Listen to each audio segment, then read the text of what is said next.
Nakatani desididong i-knockout si Inoue, Pacquiao pinabura ng WBC at dayaan sa bakbakan nina Inoue vs Cardenas Bistado. Una sa mga balitang boxing ay dahil sa pag-install kay 8th Division Champ Manny Pacquiao sa rank number 5 ng WBC ay nagdulot ito ng maraming espekulasyon. Na kaya daw ginawa ito ng WBC ay para mapalaban sa isang world title fight si Pacman.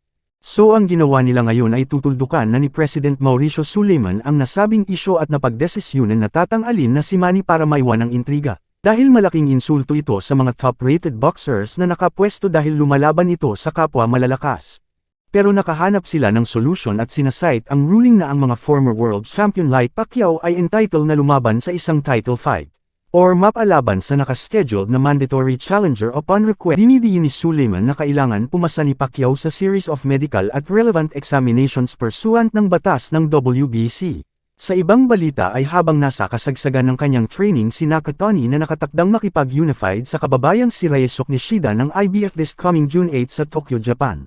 Ay naitanong sa kanya kung ano ang plano niya kay Inoue kung sakaling darating ang panahon na sila ay magtotos.